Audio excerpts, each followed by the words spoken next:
তো বন্ধুগণ, গত পর্বে আমরা সেকশন এবং ডিভ নিয়ে আলোচনা করেছিলাম। আজকের পর্বটি হচ্ছে আমাদের ক্লাস এবং আইডি নিয়ে। সো আমি একদম বেসিক থেকে দেখাইতেছি। আমি আমার টিউটোরিয়াল শুরু করার প্রথমেই বলছিলাম যে আমি টিউটোরিয়ালগুলো শুধুমাত্র বিগিনার্সের জন্য তৈরি করতেছি। আস্তে আস্তে আমি অ্যাডভান্সের দিকে যাব। সো এই টিউটোরিয়ালগুলো হচ্ছে একদম বেসিক লেভেল থেকে। আপনারা যারা ক্লাস এবং আইডি অলরেডি এগুলো সম্পর্কে জানেন, আপনারা ভিডিওটি স্কিপ করতে পারেন। কিন্তু হচ্ছে ক্লাস এবং আইডি হচ্ছে এইচটিএমএল বা সিএসএস এর মধ্যে বা ওয়েব ডিজাইনের মধ্যে অনেক গুরুত্বপূর্ণ একটা জিনিস। এজন্য হচ্ছে এই জিনিসটা আমি আজকের টপিকে রেখেছি। সো চলেন কথা না বাড়িয়ে আমরা ভিডিওটি শুরু করা যাক। সো প্রথমেই হচ্ছে আমরা কি করব, প্রথমেই হচ্ছে আমরা আমাদের ক্লাসের ফাইলে চলে যাব। সো আমাদের ফাইলটি আমরা কি করব, আমরা নোটপ্যাডে ওপেন করে নিব। সো এখানে দেখতে পাচ্ছেন আমরা গত ক্লাসে করেছিলাম সেকশন এবং ডিভ নিয়ে ক্লাস করেছিলাম। সেকশনের ভিতরে একটা ডিভ নিয়েছিলাম। সো আজকে আর এগুলো দরকার নেই, আমরা কি করব, ডিভটা কেটে দিব। সেকশনটা অবশ্যই দরকার আছে, কারণ সেকশনটা নিয়ে আমরা কাজ করব। সো এই সেকশনের ভিতরে আমরা কি করব, আমরা আজকে দেখব হচ্ছে আমরা ক্লাস এবং আইডি। ওকে। সো সো একটা ক্লাস দিয়ে কী কী করা যায়, যেমন একটা ক্লাস এবং আইডির মধ্যে তেমন কোনো পার্থক্য নেই, কিন্তু ক্লাস এবং আইডির মধ্যে একটা মোস্ট ইম্পর্ট্যান্ট একটা জিনিস, সেটা হচ্ছে আপনারা একটা ক্লাসের মধ্যে মাল্টিপল নাম নিয়ে ক্লাস কি করতে পারবেন, আপনারা ডিফাইন করে দিতে পারবেন। কিন্তু একটা আইডির একটাই নাম থাকবে এবং ওই একটা একটা আইডির একটা নামেই মানে আপনারা সবসময় ইউজ করতে হবে। সো যেমন ধরেন আমি এখানে সেকশনের মধ্যে আমি একটা ক্লাস নিয়েছি, যেমন এই সেকশনে যে ক্লাসটা নিয়েছি আমি চাইলে কিন্তু এই ক্লাসটা অন্য একটা নাম দিতে পারি। যেমন এই ক্লাসের আমি নাম দিতে পারি যেমন নিউ নিউ কন্টেন্ট। ওকে। সো আমি কিন্তু চাইলে এই যে কন্টেন্টটা আছে এই কন্টেন্টটার ধরেও আমি কাজ করতে পারবো, এবং আমি যদি চাই এই যে ক্লাসের আরেকটা নাম দিয়েছি দেখেন, নতুন একটা নাম, যেটা হচ্ছে আমাদের কি নিউ কন্টেন্ট নামে যে ক্লাসটা নিলাম, এই কন্টেন্টটা ধরেও আমি কিন্তু কাজ করতে পারবো। সো চলেন আমরা একটা কাজ করি, আমরা এখানে যে ক্লাসটা নিলাম এই ক্লাসের কি করব, আমরা এই যে নিউ কন্টেন্ট আছে নিউ কন্টেন্টটাকে ধরে আমরা একটা কাজ করব। যেমন ধরেন নিউ কন্টেন্টটাকে ধরলাম আমি। সিএসএস কীভাবে ক্লাস লিখতে হয় আপনারা ইতিমধ্যে জানেন। আপনারা যদি না জানেন তাহলে অবশ্যই প্রিভিয়াস ভিডিওগুলো দেখে আসবেন। আমি প্রিভিয়াস ভিডিওতে আমি অবশ্যই দেখে আসি। সো আমি কী করবো, প্রথমে হচ্ছে ডট দিয়ে কী করবো, আমি আমার ক্লাসের নাম লিখব। ক্লাসের নাম লিখে হচ্ছে সেকেন্ড ব্র্যাকেট দিলাম। এখন হচ্ছে আমি কি করবো, এখানে একটা ডিজাইন দেবো। যেমন ধরেন আমি আমাদের যে আগের যে ক্লাসটা ছিল সেটার ক্লাসটার নাম কি ছিল, কন্টেন্ট। যেমন কন্টেন্টে আমি একটা ডিজাইন দিয়েছিলাম। আমি একটা কাজ করি, আমি আমার নতুন যে ক্লাসটা নিয়েছি সেটাতে একটা কাজ করি, এটার যে ব্যাকগ্রাউন্ডটা আছে আমি চেঞ্জ করা দিই। যেমন ব্যাকগ্রাউন্ডটা আমি দিয়ে দিই রেড। ওকে। আপনাদেরকে জাস্ট বোঝানোর স্বার্থে আমি এটা দিচ্ছি। ব্যাকগ্রাউন্ডটা রেড দেওয়ার পর দেখেন আমি যখন রিলোড দেবো তখন কিন্তু আমার যে কন্টেন্ট সেকশনটা আছে পুরো সেকশনটা কিন্তু রেড হয়ে গেল। এখন দেখতে পাচ্ছেন এখানে কিন্তু দুইটা ক্লাস নিয়েছি আমরা, কিন্তু একটা ক্লাসের মাধ্যমে দুইটা নাম নিয়েছি। কিন্তু আমরাতে প্রথম যে নামটা নিয়েছি, প্রথম নামটার যে ইয়াটা নিয়েছি, আমরা যে কালারটা দিয়েছি সেটা কিন্তু প্রাধান্য পাচ্ছে না। যেমন দেখেন প্রথম নামের যে ক্লাসটা নিয়েছিলাম সেই ক্লাসের মধ্যে আমরা ব্যাকগ্রাউন্ড কি দিয়েছিলাম, লাইট গ্রে। ওকে। সো লাইট গ্রে কিন্তু প্রাধান্য পাচ্ছে, কিন্তু হচ্ছে লাইট গ্রেটা রেডের পিছনে চলে গেছে। ঠিক আছে। সো একটা জিনিস মনে রাখবেন, আপনি যখন দুইটা ক্লাস নেবেন বা একটা ক্লাসের মাধ্যমে দুইটা নাম নেবেন তখন কিন্তু প্রথম নামটা প্রথমের প্রাধান্য পাবে এবং দ্বিতীয় নামটা পরের প্রাধান্য পাবে। যেমন দেখেন এখানে কন্টেন্ট নামে যে নামটা নিয়েছিলাম এটা কিন্তু প্রাধান্য পেয়ে গেছে প্রথমেই, কারণ হচ্ছে লাইট গ্রে কালারটা অলরেডি কিন্তু ওয়েবসাইটে আছে। এখন হচ্ছে আমি নতুন যখন আমি আমার ক্লাসের নামটা আবার ডিফাইন করে দিলাম তখন কিন্তু নতুন নামটা কি করেছে, আরেকটা ব্যাকগ্রাউন্ড নিয়েছে যেটার নাম হচ্ছে রেড। কিন্তু উভয় পক্ষ কিন্তু কাজ করতেছে, কিন্তু একটা কিন্তু একটার উপরে আরেকটা চলে আসছে। ঠিক আছে। আশা করি আপনাদেরকে বুঝে দিতে পারছি। সো এটা হচ্ছে ক্লাস, এবং আইডি নেওয়ার সিস্টেম হচ্ছে সেম একইভাবে নিয়ম। আইডি নেওয়ার সিস্টেম যেমন ধরেন এই সেকশনটাকে যদি আমি একটা আইডি দিয়ে ধরি, আচ্ছা আপনাদেরকে কনফিউজ করার দরকার নেই, আমি এখানে একটা কাজ করি, আমি এখানে একটা H1 নিলাম বোঝার স্বার্থে।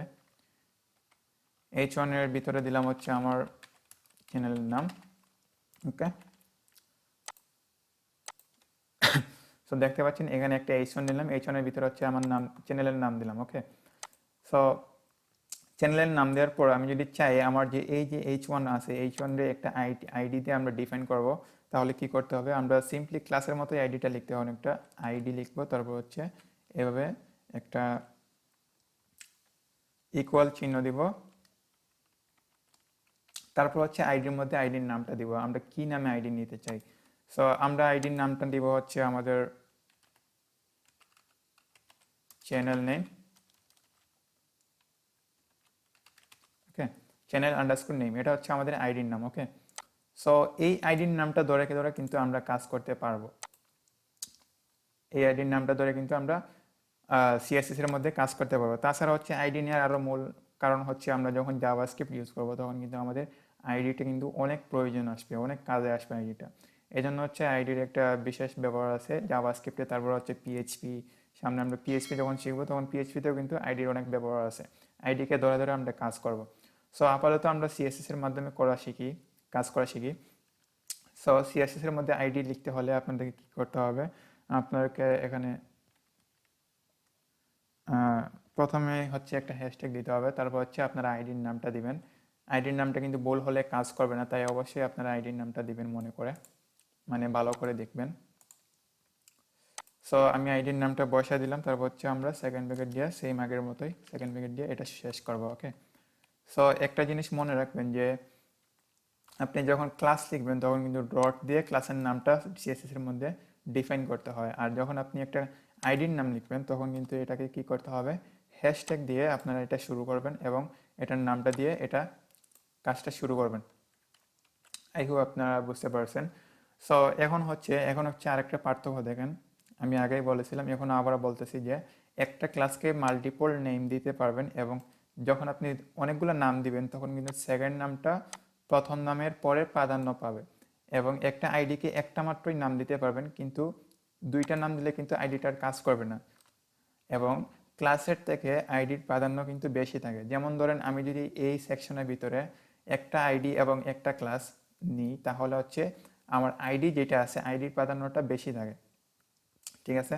সো চলেন আমরা একটা কাজ করি, আমরা আগে এই যে H1 নিছি, H1 এর ভিতরে আইডির একটা কাজ দেখি। যেমন H1 এর ভিতরে আমি কি করলাম, আমি H1 এর যে কালারটা আছে এটাকে চেঞ্জ করে দিলাম, কালারটা হোয়াইট করে দিলাম। আপনাদেরকে বোঝার স্বার্থে আমি এইভাবে দিতেছি, আপনারা আরো সুন্দর করে করবেন। দেখতে পাচ্ছেন আমার আইডিটা ধরে যে কাজটা করলাম এটা হচ্ছে আমাদের কালারটা কিন্তু চেঞ্জ হয়ে গেল। এখন হচ্ছে আমি আপনাদেরকে এই জিনিসটা বোঝাই যে ওই যে বলছিলাম যে একটা যখন আপনি একটা সেকশনে দুইটা একটা ক্লাস এবং একটা আইডি নেবেন তখন কিন্তু আইডিটা ক্লাসের থেকে বেশি প্রাধান্য পাবে। যেমন ধরেন এই সেকশনের ভিতরে যে আমি একটা আইডি নিই, ওকে, আমি একটা আইডি নিলাম, আইডি নেওয়ার পর আমি কি করব, আইডির একটা নাম দিই, যেমন হচ্ছে আমি একটা নাম দিলাম নিউ আইডি। ওকে, নিউ আইডি দিলাম। এখন যদি আমি এই আইডি আমি কি করলাম, কপি করলাম, এখন হচ্ছে আমার এই আইডিটা এখানে লিখব নিউ আইডি। ওকে, সো নিউ আইডি লেখার পর আমরা কি করব, আমরা হচ্ছে নিউ আইডির একটা কালার দিব। নিউ আইডি যেহেতু আমরা কন্টেন্টের ভিতরে নিছি তাহলে কি করব, আমরা নিউ আইডি যেহেতু আমরা কন্টেন্টের ভিতরে নিয়েছি তাহলে হচ্ছে কি করব, আমরা ক্লাসের সাথে এটাকে কম্পেয়ার করার জন্য আমরা এখানে হচ্ছে একটা কালার নেব। যেমন এখানে একটা কালার নিলাম, হচ্ছে আমি কালার নিলাম, কালারের নাম দিলাম কি BLSCK ব্ল্যাক। ওকে, সো আমি আইডির যে নামটা নিয়েছিলাম আইডির নাম দিয়ে যে কালারটা দিয়েছি সেটা হচ্ছে কি ব্ল্যাক, এবং আমি ক্লাসের যে নামটা নিয়েছিলাম ক্লাসের নামটা নিচ্ছিলাম হচ্ছে আমরা নিউ কন্টেন্টের কালারটা কি দিয়েছিলাম, হোয়াইট দিয়েছিলাম। এখন দেখেন আমার কিন্তু সরি নিউ কন্টেন্টের কালার দিয়েছিলাম আমরা কি রেড দিয়েছিলাম। এখন দেখেন আমি কিন্তু সেকেন্ড ক্লাসে কিন্তু আমি একটা ব্যাকগ্রাউন্ড দিয়েছিলাম এবং আইডিতে কিন্তু আবার আরেকটা ব্যাকগ্রাউন্ড আরেকটা কালার দিয়েছি। সো কালার কিন্তু দিলে হবে না, কালার দিলে কিন্তু আমাদের টেক্সটের কালারটা চেঞ্জ হবে, আমাদের কি করতে হবে, ব্যাকগ্রাউন্ড কি দেওয়া হবে, ব্যাকগ্রাউন্ড হচ্ছে ব্ল্যাক। ওকে, ব্যাকগ্রাউন্ড মানে আমাদের কন্টেন্টের ব্যাকগ্রাউন্ডে যে কালারটা। সো দেখেন আমি নিউ আইডিতে কি করলাম, আমি ব্যাকগ্রাউন্ডকে একটা কালার দিয়ে সজ্জিত করলাম, কালারটা হচ্ছে কি ব্ল্যাক। এখন যদি আমরা এখানে রিলোড দিই তাহলে হচ্ছে কি হবে, আমাদের কিন্তু ক্লাসেরটা কিন্তু আর কাজ করতেছে না, এখন কি করতেছে আমাদের আইডিটা কিন্তু কাজ করতেছে, ঠিক আছে। দেখেন আমরা কিন্তু আইডিতে ক্লাসে অলরেডি আমরা রেড বলে দিয়েছি যে আমাদের যে ক্লাসটা আছে ক্লাসের ব্যাকগ্রাউন্ডটা যেন রেড হয়, কিন্তু এখানে কিন্তু রেড আর নেই, রেডের পরিবর্তে কি হয়েছে, ব্ল্যাক হয়ে গেছে। আমি আগেই বলেছিলাম যে ক্লাসের চেয়ে আইডির প্রাধান্য বেশি থাকে। সো অনেক সময় দেখা গেল যে আপনারা এটা কাজে আসতে পারে যে দেখেন আপনারা দেখা গেল যে আপনারা ক্লাস দিয়ে আপনারা উম, ধরে ধরে কাজ করলেন, কিন্তু ক্লাসে অনেক সময় কাজ করলো না, তখন কি করতে পারেন, আপনারা একটা আইডি সূচিত করে দিলেন, তারপর হচ্ছে এই আইডিটাকে ধরে আপনারা কাজ করতে পারবেন, কারণ ক্লাসের চেয়ে আইডির প্রাধান্যটা বেশি থাকে। এবং সবসময় মনে রাখবেন যে একটা আইডিতে মাল্টিপল নাম নেম দেওয়া যায় না, কিন্তু একটা ক্লাসকে মাল্টিপল নেম দিয়ে সূচিত করে কাজ করা যায়। সো এটাই হচ্ছে আইডি এবং ক্লাসের মধ্যে পার্থক্য। সো আপনারা যখন সিএসএস টিউটোরিয়ালগুলো দেখবেন আস্তে আস্তে আরও ভালোভাবে বুঝে যাবেন আশা করি। কোনো থাকার কথা না, কনফিউশন থাকার কথা না।